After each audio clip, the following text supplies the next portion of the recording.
राधे राधे सभी को। कैसे हैं आप सभी? बहुत अच्छे होंगे, ऐसे उम्मीद करती हूँ।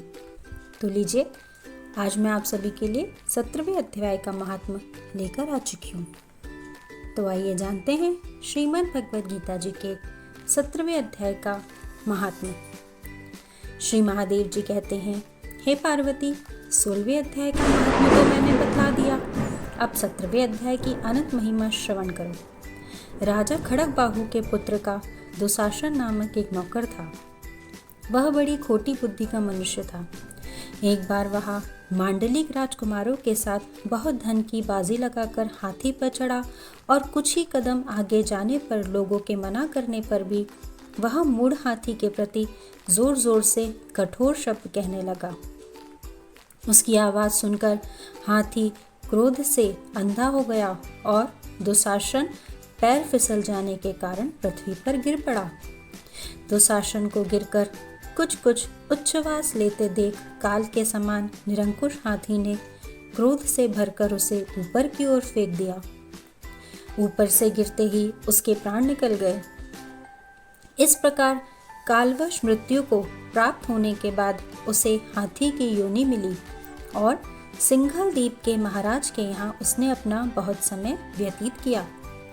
सिंघल द्वीप के राजा की महाराज खड़गबाहु से बड़ी मैत्री थी, अतः उन्होंने जल के मार्ग से उस हाथी को मित्र की प्रसन्नता के लिए भेज दिया। एक दिन राजा ने श्लोक की समस्यापूर्ण से संतुष्ट होकर किसी कवि को पुरस्कार रूप में वह हाथी दे दिया और उन्होंने 100 स्वर्ण मुद्राएं लेकर उसे मालव नरेश के हाथ बेच दिया। कुछ काल व्यतीत होने पर वह हाथी यत्नपूर्वक पालित होने पर भी असाध्य ज्वर से ग्रस्त होकर मरणासन्न हो गया। हाथीवानों ने जब उसे ऐसी शोचनीय अवस्था में देखा तो राजा के पास जाकर हाथी के हित के लिए शीघ्र ही सारा हाल कह सुनाया। महाराज, आपका हाथी अस्वस्थ जान पड़ता है। उसका खाना पीना और सोना सब छूट गया है।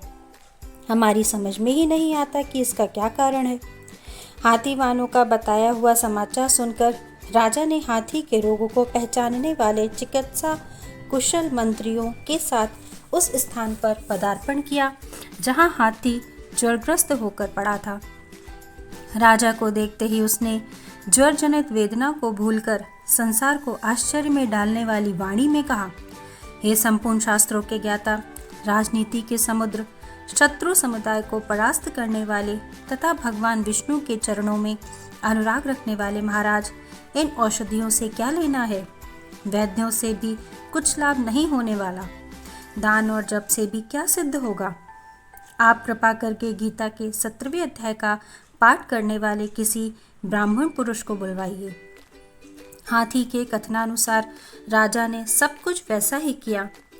तदनंतर गीता पाठ करने वाले ब्राह्मण ने जब उत्तम जल को अभिमंत्रित करके उसके ऊपर डाला तब वह दुशासन गज योनि का परित्याग करके मुक्त हो गया। राजा ने दुशासन को दिव्य विमान पर आरूढ़ तथा इंद्र के समान तेजस्वी देखकर पूछा कि हे जनार्दन, तुम्हारी पूर्व जन्म में क्या जाति थी, क्या स्वरूप था, कैसे आचरण थे और किस कर्म से तुम यहाँ हाथी होकर आए थे? ये सारी बातें मुझे बताओ। राजा के इस प्रकार पूछने पर संकट से छूटे हुए दुशासन ने विमान पर बैठे ही बैठे स्थिरता के साथ अपना पूर्व जन्म का पूरा उपयुक्त समाचार यथावत कह सुनाया। तत्पश्चात नरश्रेष्ठ मालव नरेश भी गीता के 17वें अध्याय का पाठ करने लगे। इससे थोड़े ही समय में उनकी भी मुक्ति हो गई। यह था श्रीमद् भगवद गीता जी के 17वें अध्याय श्रद्धा त्रय विभाग योग का संपूर्ण महात्म्य। अगर आप भी अपने पूर्व जन्म में किए हुए सभी पापों से मुक्त होकर छूटना चाहते हैं तो आप इसे अवश्य श्रवण करें और आपकी भी पूर्व जन्म में किए हुए पापों से हमेशा के लिए मुक्ति हो जाएगी। अब आखिरी और 18वें अध्याय के श्रीमद् भगवद गीता जी के 18वें अध्याय के महात्म्य को सुनने के लिए मेरे साथ इसी चैनल पर बने रहिए। सभी को जय श्री कृष्णा, जय श्री कृष्णा।